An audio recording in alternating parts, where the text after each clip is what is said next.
Good afternoon. This is Debbie Royce, Corporate Secretary for the Convention Center Development Corporation. I'd like to welcome everyone to this meeting. Before we formally begin, I would ask everyone that you please mute your lines unless you are speaking. We'd like to begin today by taking a roll call of our directors to ensure that we have a quorum present. When I call your name, if you're on the line, please be sure to say present. Henry Silverman. Present. Michael Carey. Present. Adam Schuman. Present. Vince Ionelli. Present. George Little. Present.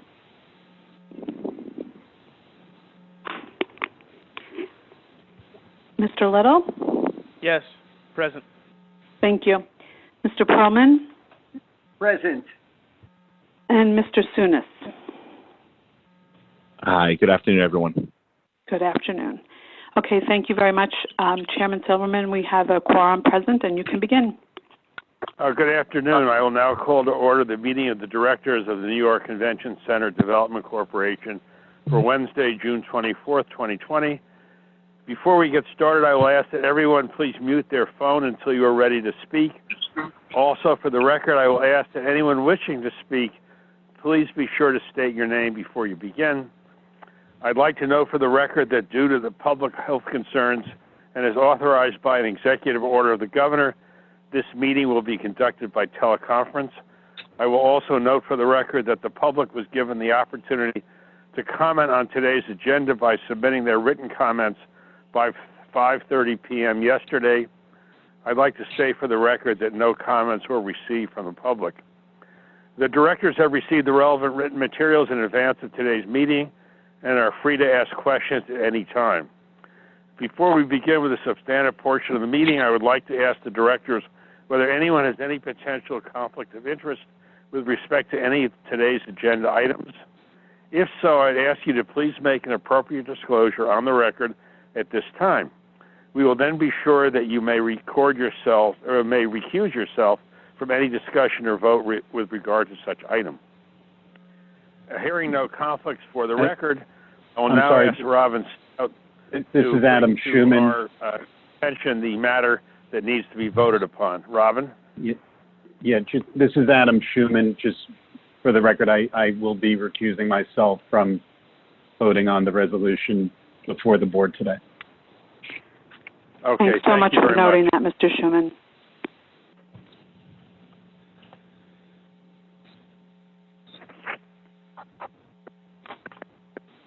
Robin, you can go ahead. Oh, I'm sorry. Excuse me. I'm sorry. Forgive me. I had spoken previously with Adam and understood that he was going to be recusing himself from this action item. But let's start with the action item. Thank you very much, Henry. The only action item at this meeting before you today is an authorization to amend a contract with Javits 2 Architecture LLC. The board will remember the name of Javits 2 Architecture. We call them J2A. They have been involved with the Javits for more than 15 years at this point. They were hired initially back in 2005 to assist with what was then going to be both the renovation and an expansion project. They planned for that. That never got off the ground. In 2010, they continued their work to get the renovation of the existing facility going. That work was done between 2010 and 2014 or so, and has been successfully completed, obviously. Through 2015 through 2017 or so, J2A also assisted in preparations and the procurement for the expansion as we know it going forward today. And those activities, which were really all pre-construction, took up about $114 million or so of this contract, which, as I say, has been on the books for about 15 years now. So it's obviously an extraordinarily large contract, but at this point, of course, J2A has developed the expertise, and since we are nearing completion, which I will speak about on our expansion project, it's obviously most cost-effective and time-effective to keep them with us. The tasks that they are pursuing are beginning to dwindle. They've been very helpful, of course, in overseeing the transformer building, which they designed, and they continue to review the construction as it goes forward. And critically important, particularly at this time, they are assisting us in reviewing change orders arising from the work in connection with the transformer building. Also separately, because they did the indicative design, which was part of the procurement for the eventual Lindley's-Turner joint venture selection, they are intimately familiar with the expansion as well, and will be doing similar kinds of work for CCDC in connection with the expansion as well. That is, looking at what it is that the public wanted in terms of the program requirements, and making sure that the Lindley's-Turner team is building to those requirements. So there are more details set forth in your board materials, but the request is for an update to this contract to extend the term through what will be the expected conclusion of this project, September 30th, 2021, for an additional maximum amount of $600,000. Thank you. Any questions from the directors on this item? As noted earlier, we do not have any comments from the public, so I will now entertain a motion for approval. So moved, Michael Carey. All right, second? George Second, Stunis, Vince second. Ainelli. Okay, anyone opposed? Thank you. This motion carries. Robin, thank you. Now, George, I know you have to leave, so whenever you have to get off, just no problem. And Robin will now do the president's report. Thank you, Henry. Yes, Sure. thank you, Henry, and thank you, George. And again, if people have time constraints, again, we finished our action item, so please listen in if you can. So I looked up my calendar, and the last time that the CCDC directors met was on March the 11th, 2020, which by my calculation was about one day before the world got turned upside down by the coronavirus. We all went into quarantine shortly thereafter, certainly most of us. And the first thing I would say, of course, is I hope everyone is well and safe. Lee, I think you've fully recovered. Is that correct? Maybe Lee has left the phone. I understand it from Lee that he is fully recovered. No, I'm on the phone. I just was on mute. No, I have fully recovered after 5 weeks of purgatory about a month and a half ago. Okay, good. Glad to hear that. And as far as I understand, everybody else is well and safe. And please, I hope you continue in that way. But let me review the project during this extraordinary time. I'll review the two separate components of the project separately, of course, being the transformer project and the expansion project. The directors will recall that the transformer project being constructed by Lindley's-Turner is the relatively small transformer building, their electrical battery for the Javits Center. It was energized and is currently providing power to existing Javits and has been since last summer. But there was a component that was not yet completed when the virus hit in March, and that component was the creation of standby generator capacity. That had always been part of the plan. It was scheduled to be finished sometime later this summer, but with Javits becoming a field hospital, it became critically important to have sufficient backup power. And so the Tishman construction at the transformer building was never shut down. It was deemed essential by the state government. And in fact, the conclusion of the generator work was accelerated. Tishman Construction did a wonderful job under very difficult circumstances through March and April. And the standby generating capacity was completed in April, complete with the automatic transfer switches, which will power on Javits if the Con Ed grid goes down. And that was several months ahead of schedule. Just so the directors understand how the permitting process worked, We certainly were interacting with DASNY on a regular basis, but due to the emergency nature of the work, under an executive order which the governor had signed, the Department of Health actually gave us a green light to operate the generator equipment and the automatic transfer switches once they were completed. So we are operating under a Department of Health authorization at the moment. But now that the bulk of the project has been completed, we are working hand in glove with DASNY, sort of crossing the T's and dotting the I's in terms of final completion, so that DASNY can grant us the expected, what DASNY calls a TAO, which is equivalent to a certificate of occupancy, and we are expecting that certificate of occupancy for the transformer building from DASNY in the next few weeks. Needless to say, although we're very grateful to Tishman Construction for accelerating and concluding the bulk of the work at the transformer building, there are change orders to be worked out. We are in the process, both the CCDC team, obviously with the project management team, is hard at work with having conversations with the Tishman Construction folks about how to finalize the budget for this. It's going to be a lot of hard work, but and it's really a work in progress. But I will tell the directors that I still think we are within hailing distance of the budget that we had put on the table when we last met on March the 11th, and I will certainly keep the directors posted on that progress. I believe we can finish the transformer building within the budget that has been allocated for it. With that, let me stop for one moment and ask if there are questions about the transformer project itself.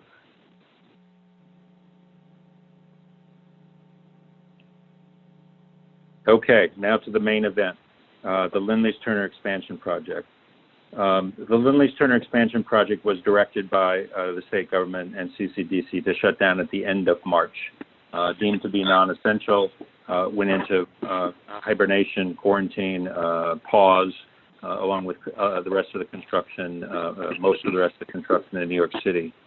The expansion project did not fully reopen until June 8th, with New York City entering into phase 1. At the same time, much of the other construction around the city was also reauthorized. So between the end of March, when it was directed to shut down, and June 8th, when it was allowed to reopen, that was a 10-week pause. If you subtract Memorial Day from that pause, you come up with 49 business days, 10 weeks times 5 days, 50 days minus Memorial Day. So there was a pause of 49 business days. It should be noted that at the end of April, the Lindley's-Turner team was giving a green light to do a partial restart of work, and that consisted of continuing the exterior cladding of the building, because we wanted to try to make the building watertight as soon as possible. And they were also authorized to put together all of the COVID-19 protection requirements that are keeping our workers safe on the site. So Lindley's-Turner did get a little bit of a start during the month of May by continuing the exterior cladding and prepping all COVID protections. But that did not involve the interiors, which are at this point the critical path to conclusion of the project. But as of, as I say again, as of June 8th, the interior trades are working. And just to give you a concept of where we're at, I think Gus Mamus from the PM team is on the phone, and I'll ask Gus to give you an update of what's going on the site right now. But just as a snapshot, before the project closed down, the high water mark of workers on site at the end of February, beginning of March, was about 760, 770 or so. And since the restart, we are already up to averaging for the past week 650 or more workers on site. So we believe we're well on our way back to full capacity again. And obviously we're trying to move quickly, to move the project forward as quickly as possible. It won't surprise you to know that we are still in the middle or somewhere in the process of working out a project completion schedule and budget with Lindley's-Turner. We've certainly been discussing that with principals at the state. We've been discussing that with the PM team. We've been discussing that with principals at Lend-Lease Turner. We've been discussing that with staff at Lend-Lease Turner. So we're trying to piece together an acceptable schedule for completion. I should mention Allen Steel and the Operating Corporation are obviously a part of that. We're trying to keep them apprised as well. So all of those parties together are trying to piece together an acceptable schedule with an acceptable budget. That is very much a work in progress at the moment, and I will keep the directors posted on that progress. But let me assure you that a lot of heavy lifting is going on right now to figure out how to make a successful conclusion to the project. So with that, before I would turn it over to Gus to discuss what's currently going on the site in terms of day-to-day construction. But before I do that, then, any particular questions from the directors about the expansion project pre, during, and post-pause?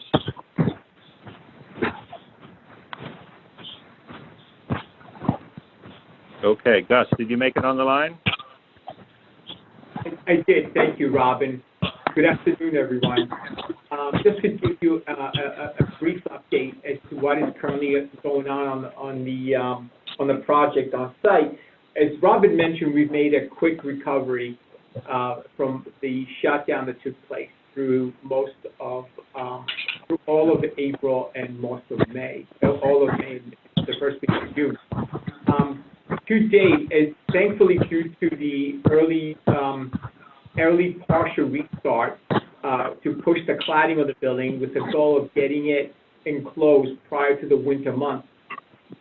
We are currently 54% installed in both the metal panels as well as the curtain wall. We are 94 to 95% fabricated for both of them. The precast is 99% installed, and we made some pretty good headway with that, and we're still moving along. As Robin mentioned, there's 600 tradespeople on the project at the moment. A good chunk of that are the trades pushing for the enclosure of the building, including the atrium, which is a critical component which is the key component to the critical path schedule, because it's a point of entry, and also is the area where all the vertical transportation, escalators and elevators are located. Speaking of escalators and elevators, they're at 90% fabricated and roughly 29% installed. The escalators are 100% fabricated and they're 89% installed. If you drive past the site, you can actually see the escalators. They're all sitting in place. With regard to the push of the interior schedule, with the interior fit-out, mechanically, we're 74% installed, electrically 54%, and plumbing 84%. Right now, there's a big push on the finishes. Drywall is about 43 to 45% installed, and we're preparing to get ready for finishes such as bathroom tiles, flooring in some locations, some installation of miscellaneous iron for preparation of folding partitions. So, as Robin mentioned, we're in the process of finalizing the recovery schedule with Lend-Lease Turner, but in all fairness to them, they've made a great stride in getting the project back up and running very quickly. And if you have any questions, I'll be more than happy to answer them for you.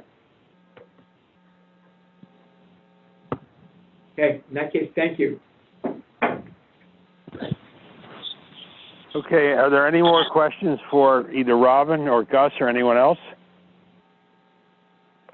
If not, I believe, Robin, we can ask for a motion for adjournment. Yes, thank you, Henry. That is the end of my president's report, but thank you. May I have a motion to adjourn, please? So moved. It's Adam Schuman. Yeah. Our next meeting, Robin, is when, or Debbie? When is our next meeting? Well, we've scheduled one for July, which I do not anticipate having. We do not have one scheduled for August. So at this point, I'm anticipating that our next meeting would be at some point in September. We should have a date on the calendar, but we'll keep everybody posted on that. All right. Thank you very much. Thanks, everybody. Have a good afternoon and have a good summer. I don't. Thank you. Thank you. You too. Thank you, Bye. thank you, everyone. Thank you for your Bye. time.